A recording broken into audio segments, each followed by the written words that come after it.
Thanks for tuning in to another episode of Driven by Gears. Today I'm going to take the headliner out of the C1500. You see how it's all red? I'm going to paint it completely black and cover it in military patches. So this will definitely be a epic, awesome episode. Let me show you some of the patches.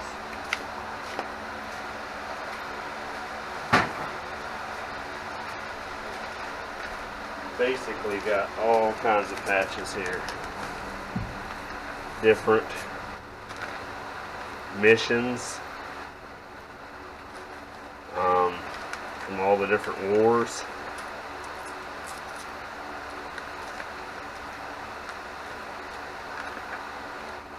Whole bag of different patches here that'll go all over the headliner to go real well with the military pickup. So stay tuned and keep watching.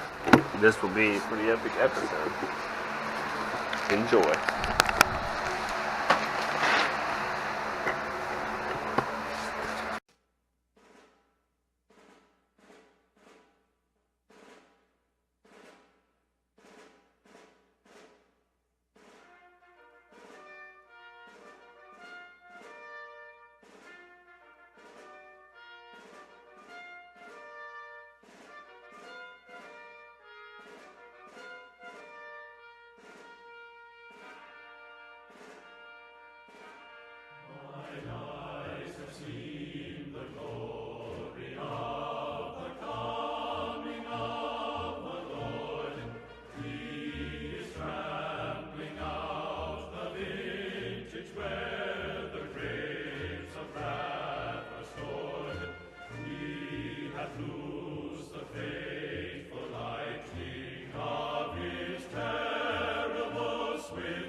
Alright, as you see there, we got the headliner out, and what I got here is some fabric paint for upholstery. So I'm going to take the air gun, blow that down real good, and then spray it up, make it black.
Alright, basically you can see here I kind of got the patches somewhat laid out. I'm still kind of going over each individual ones to try to make sure they're not upside down. Like I found out these here are actually go this way. So just got to go through that and make sure all of them are laid out the correct direction. I think I kind of got the layout just about the way it should be. I still got to paint the visors. I ran out of paint black, so, and then I will pretty much glue them all down, because if I don't glue them, Texas heat will pretty much destroy them. So I'm going to glue them all down on the general pickup. So this will have to be a to be continued episode. So make sure and follow, hit the subscribe button to see part 2 of this, to where I get it all wrapped up and finished and put back in the truck. So still have to do all the trim and stuff. I got to sand it all down and paint it up with the textured bed liner paint. And then that will surround the whole headliner. Plus I'm also thinking about underneath the headliner putting some more insulation, just to get it to be less heat transfer and be quieter. So thanks for watching, and it's almost Friday, so make sure and visit my different pages that I have, like Instagram, it's Driven by Gears. Finishing up my website now. I'm going to have a lot more products. It's snaptasticdesigns.com. You'll see the link in the description. Also, don't forget to visit the Patreon page. It's Patreon/DrivenByGears. So until next time, keep it simple, keep it sweet.